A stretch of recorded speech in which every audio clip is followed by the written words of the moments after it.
सत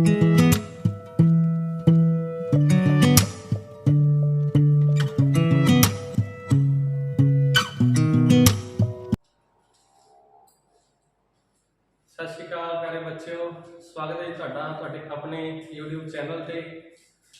ਅੱਜ ਆਪਾਂ ਆਪਣੀ ਪੋਲਿਟੀ ਦੀ ਕਲਾਸ ਕੰਟੀਨਿਊ ਕਰਦੇ ਹਾਂ ਜੀ।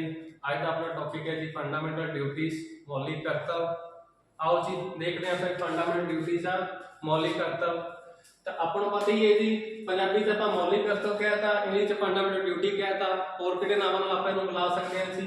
मुढ़ले करतव्य कह लो जी, बुनियादी करतव्य कह लो, तो फंडामेंटल ड्यूटीज कह लो, इको ही गल है जी। तो आपां ये लए कित्थों ने जी मौलिक करतव्य? तो आपां लए ने जी रशिया के संविधान तो, यूएसएसआर के संविधान तो। जो आप संविधान का बैकग्राउंड पढ़ते हैं, असी स्रोत तो पढ़ते हैं, संविधान के तक पढ़ते हैं, अलग अलग चीज़ा आप किसी ना किसी संविधान तो लईआं ने। तो उन्होंने जो साडे फंडामेंटल ड्यूटीज ने ये आप कितों लईआं ने जी? रशिया तो कह लो, रूस तो कह लो, चाहे यूएसएसआर तो कह लो। संविधान के किहड़े भाग विच ने? तो भाग नंबर 4 ए विच ने। तो आपां नूं पता है साडे मुढ़ले संविधान च किन्ने भाग सीगे? 22 भाग सीगे। वर्तमान साडे संविधान च किन्ने भाग ने? तो 25 भाग ने। 4 भाग असीं नवें जोड़े सी, एक भाग आपां खत्म करता सी। उन्हां विचों जिहड़ा भाग नंबर 4 ए है, किहदे नाल संबंधित जी? मौलिक करतव्य नाल। जोड़िया कदों गया जी इन्हां नूं? किहड़ी सोध राहीं जोड़िया गया? तो इन्हां नूं जोड़िया गया जी 42वीं सोध 1976 राहीं। ते आपां जाणदे हां 42वीं सोध नूं होर किहड़े नाम नाल जाणिया जांदा है? मिनी संविधान दा, मिनी कॉन्स्टिट्यूशन। उस टाइम ते साडे पीएम प्राइम मिनिस्टर कौन सीगे जी? इंदिरा गांधी। इंदिरा गांधी का टाइम पीरियड की है जी 1966 तो 1977, पहली बार जो बने सीगे। तो उस तो बाद थोड़े टाइम के गैप तो बाद दोबारा फिर आए सी 1980 तो 1984 तक कांग्रेस पार्टी नाल संबंधित सीगे। तो इन्हां वल्लों एक कमेटी बनाई गई सी फंडामेंटल ड्यूटीज नूं जोड़न लई। कमेटी का नाम की है जी? स्वर्ण सिंह कमेटी। इस कमेटी की सिफारिश से इन्हां दी सिफारिश कीती सी कि साडे संविधान दे विच 8 फंडामेंटल ड्यूटीज मौलिक करतव्य जोड़े जाने चाहिए, परंतु जोड़े किन्ने गए जी? 10। तो एक गल याद रखनी है, फंडामेंटल ड्यूटीज का मौलिक कर्तव्य किस कमेटी की सिफारिश से? स्वर्ण सिंह कमेटी की सिफारिश से। किहड़ी सोध रही? 42वीं सोध 1976 रही। किहड़े प्राइम मिनिस्टर के टाइम से? था इंदिरा गांधी के टाइम से। किन्नी सिफारिश की सी? किन्ने मौलिक कर्तव्यां दी? 8 दी, परंतु जोड़े किन्ने गए जी? 10। ਆਪਾਂ एक चीज इत्थे रह गई थी, मुढ़ले जिहड़ा ਆਪਾਂ कहा मुढ़ले करतव्य किहड़े भाग च ने? 4 ए विच। तो जो ਆਪਾਂ मुढ़ला संविधान पढ़ते हैं, भाग किन्ने सीगे? 22। तो उस टाइम ते मौलिक करतव्यां नूं साडे संविधान विच नहीं जोड़िया गया सी, उस तो बाद जोड़िया गया। इस करके इस भाग दे नाल जिहड़ा ए अल्फाबेट है, कैपिटल ए है, इस नूं जोड़िया गया। तो एक चीज ਆਪਾਂ याद रखनी है, ਜਦੋਂ भी ਆਪਾਂ संविधान ਦੇ भाग पढ़ांगे ते किसी नाल 4 ए कैपिटल ए लिखा जाता है, 9 दे नाल ए कैपिटल लिखा जाएगा, 9 दे नाल बी कैपिटल लिखा जाएगा, 14 दे नाल ए कैपिटल लिखा जाएगा। ਇਹਦਾ मतलब ਕੀ ਹੈ? ਸਾਡੇ ਸੰਵਿਧਾਨ ਦੇ ਭਾਗ ਨੇ 4 ए 9 ए 9 b 14 ए। ਤਾਂ ਇਹਨਾਂ ਦੇ ਨਾਲ ए b ए जोड़ਿਆ ਗਿਆ। ਇਹਦਾ मतलब ਹੈ ਸੰਵਿਧਾਨ 'ਚ ਬਾਅਦ ਵਿੱਚ ਜੋੜੇ ਗਏ ਸੀ। ਤੇ ਕੋਈ ਵੀ ਚੀਜ਼ ਜੋ ਸੰਵਿਧਾਨ ਵਿੱਚ ਬਾਅਦ 'ਚ ਜੋੜੀ ਜਾਏਗੀ, ਸੋਧ ਰਾਹੀਂ ਜੋੜੀ ਜਾਏਗੀ, ਤਾਂ ਉਹਨਾਂ ਨੂੰ ਕੈਪੀਟਲ अल्फाबेट नाल दर्शाया जाएगा। ये चीज आप ध्यान च रखनी है। इस करके संविधान के किहड़े भाग ने? 4 ए। तो 10 जोड़े गए सी। एक चीज हो याद रखनी है, प्रकृति की है, नेचर की है, स्वरूप की है। तो ये not enforceable by law, not enforceable by law कहने का भाव की है? ये साडियां जिम्मेवारियां ने, परंतु कानून द्वारा जबरदस्ती साडे तो लागू या साडे उपर इन्हां थोपिया नहीं जा सकता। ਆਪਾਂ ਸੰਵਿਧਾਨ 'ਚ ਦੇਖਦੇ ਹਾਂ ਕਿ ਫੰਡਾਮੈਂਟਲ ਰਾਈਟ ਦੇਖਦੇ ਹਾਂ, ਡੀਪੀਐਸਪੀ ਦੇਖਦੇ ਹਾਂ, ਤੇ ਤੀਜੀ ਚੀਜ਼ ਆਪਣੇ ਕੋਲ ਫੰਡਾਮੈਂਟਲ ਡਿਊਟੀਜ਼।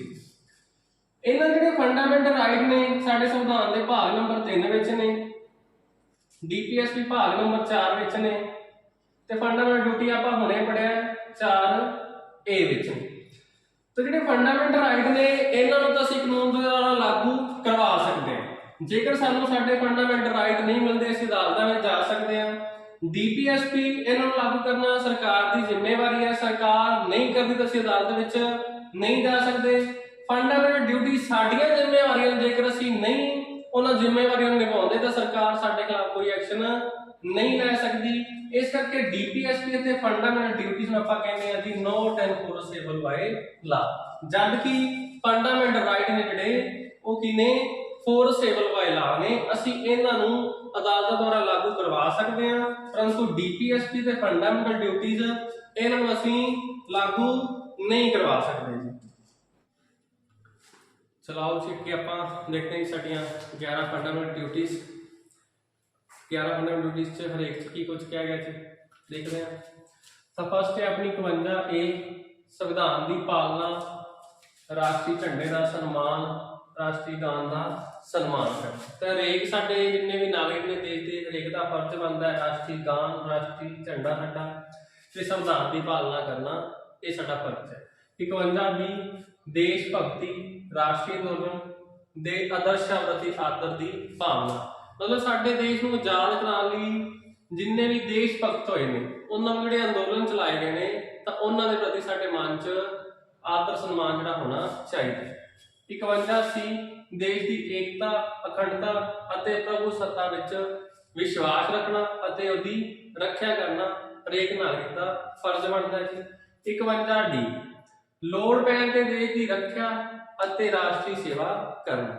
ਤੇ ਜੇਕਰ ਸਾਡੇ ਦੇਸ਼ ਦੇ ਵਿੱਚ ਕੋਈ ਏਦਾਂ ਦੀ ਸਥਿਤੀ ਬਣਦੀ ਹੈ, ਕੋਈ ਯੁੱਧ ਹੁੰਦਾ ਹੈ, ਤਾਂ ਲੋੜ ਪੈਣ ਤੇ ਸਾਨੂੰ ਆਪਣੇ ਦੇਸ਼ ਦੀ ਰੱਖਿਆ ਕਰਨੀ ਚਾਹੀਦੀ ਹੈ ਤੇ ਰਾਸ਼ਟਰੀ ਸੇਵਾ ਲਈ ਸਾਨੂੰ ਹਮੇਸ਼ਾ ਜਿਹੜਾ ਕੀ ਹੈ ਯਤਨ ਕਰਨਾ ਚਾਹੀਦਾ।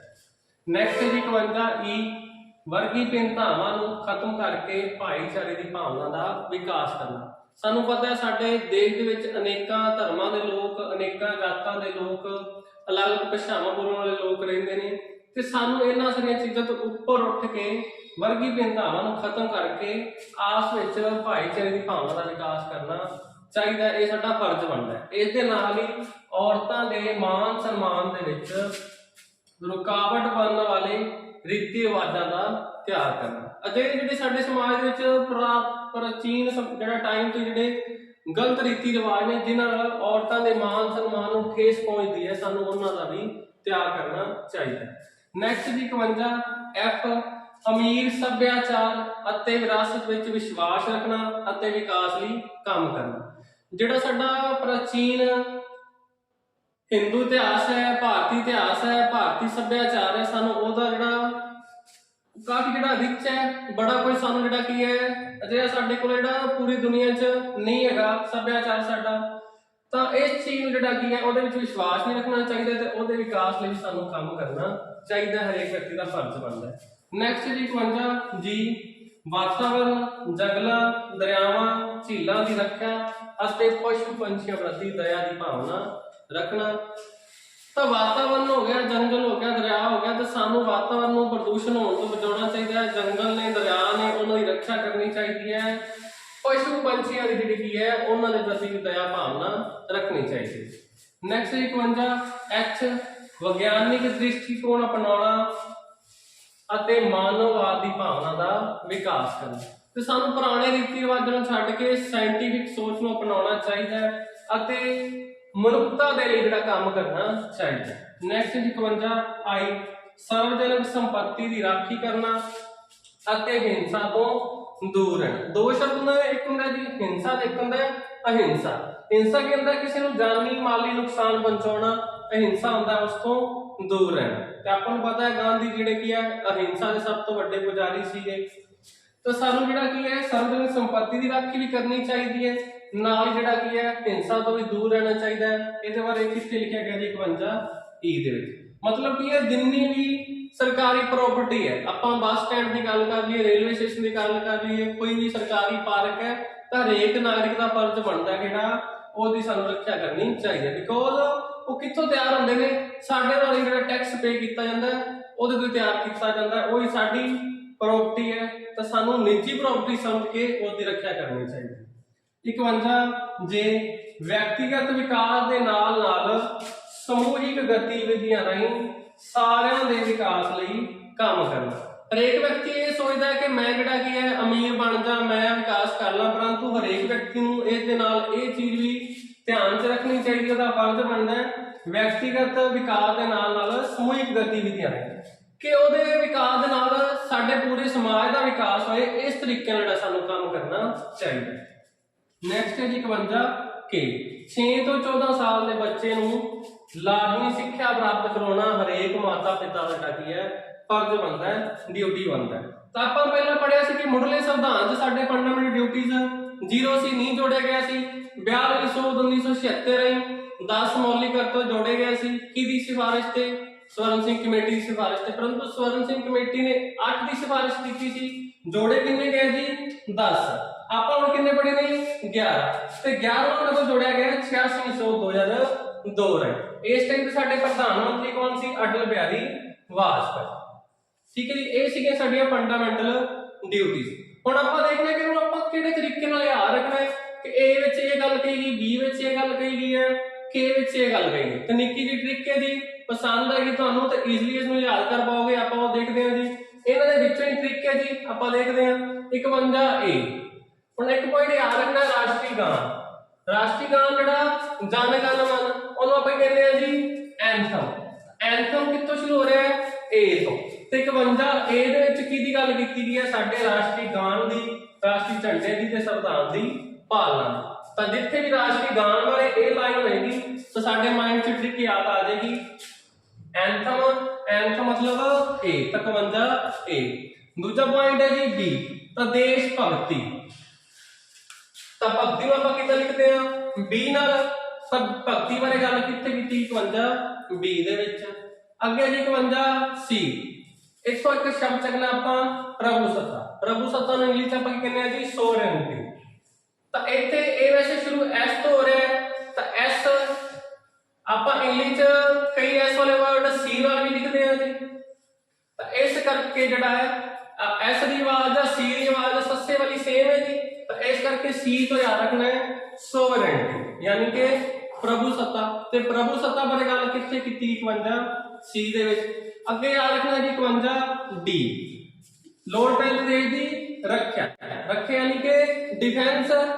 ਡਿਫੈਂਸ ਆਪਾਂ ਇਦਾਂ ਲਿਖਦੇ ਆ, ਤਾਂ ਡਿਫੈਂਸ ਯਾਨੀ ਕਿ D ਬਾਰੇ ਗੱਲ ਕਿੱਥੇ ਕੀਤੀ? 51D ਦੇ ਵਿੱਚ।